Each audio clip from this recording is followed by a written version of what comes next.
Assalamualaikum warahmatullahi wabarakatuh. Hakikat nama Muhammad, Ahmad, dan Islam di dalam diri seluruh umat manusia dan semesta ini secara umum. Sebelum membahas tentang ini, kita perlu memaknai klaim Al-Quran tentang Nur Muhammad yang diciptakan oleh Allah Subhanahu wa Ta'ala pertama kali sebelum penciptaan lainnya.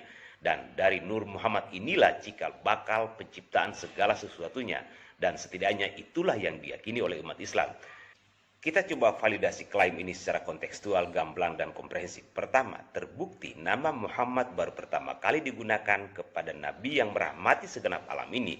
Artinya tidak ada satupun manusia di dunia ini yang pernah terfikir untuk menggunakan nama ini, padahal maknanya sangat dalam, spiritualitas, dan menembus semua dimensi.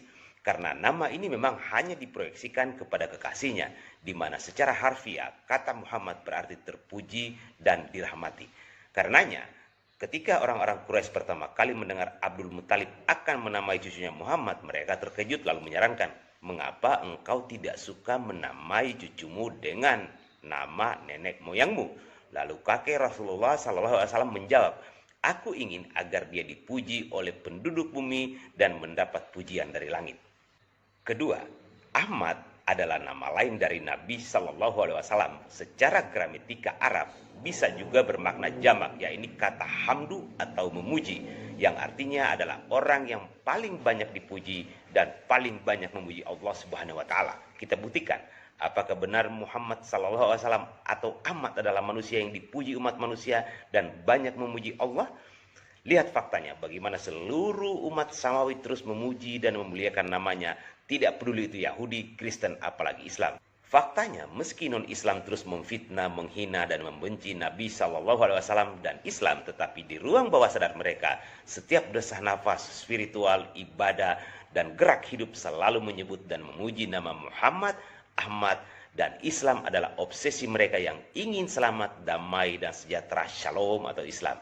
Artinya, iman Islam adalah fitrah seluruh keberadaan ini, dan untuk meraih kehidupan Islami selalu memuji Tuhan serta menyebut nama Muhammad dan Ahmad di dalam setiap doa, ibadah, dan keseharian mereka, serta berharap selamat melalui sikap tunduk, patuh, dan berserah diri kepada Tuhan adalah syarat utamanya yang biasa kita sebut Islam atau Shalom. Karena nama Muhammad tidak merujuk pada oknum, bangsa, budaya, atau identitas regional semata seperti Yudaisme yang merujuk pada Yehuda atau bangsa Yahudi itu sendiri, kekristenan yang dirujuk dari oknum bernama Kristus dalam bahasa Yunani, dan sebagainya. Tetapi nama Muhammad dan Islam diambil dari fitrah seluruh keberadaan ini yang selalu memuji Tuhan, atau Ahmad menurut ajaran masing-masing yang terobsesi ingin Islam atau Shalom yang berarti selamat, damai, dan sejahtera.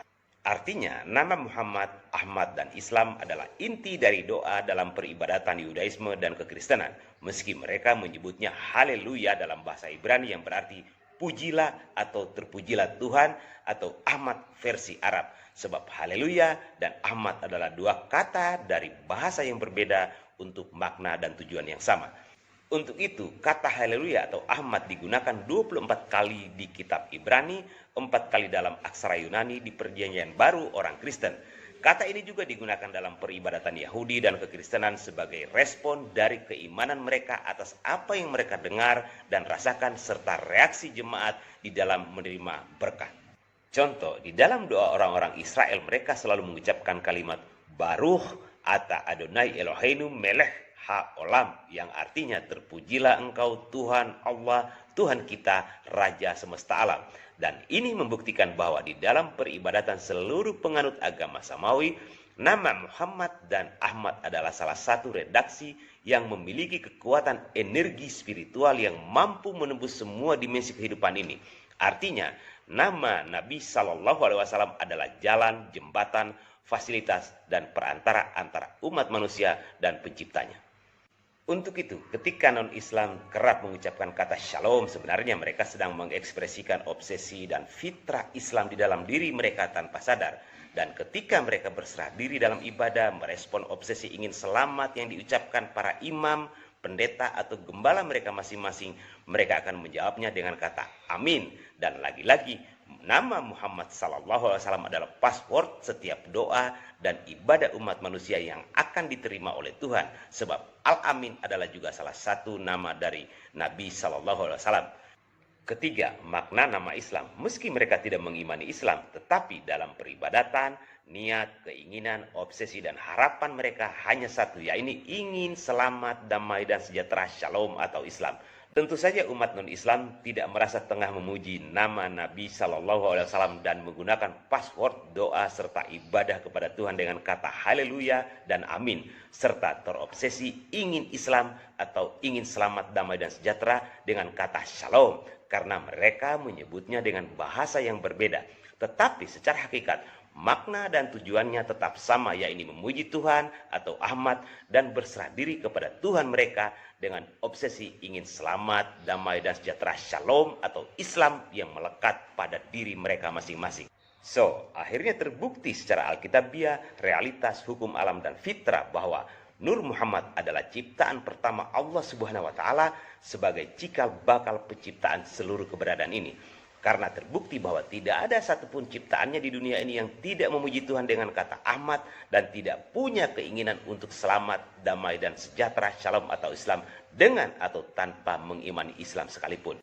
Sebab sifat atau naluri ingin selamat dan terpanggil untuk selalu memuji Tuhan melekat di dalam diri setiap ciptaannya sejak awal penciptaan, di mana energi atau Nur Muhammad menyertai setiap keberadaan ini di semua dimensi.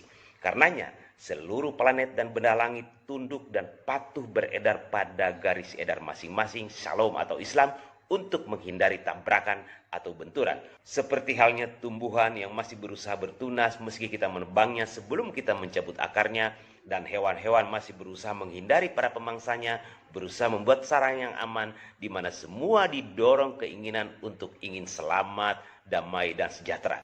Artinya menolak, tidak mengimani, membenci Islam dan Muhammad Sallallahu Alaihi Wasallam tak ubahnya membenci fitrah diri dan menolak keinginan diri untuk ingin selamat, damai, dan sejahtera, shalom atau Islam.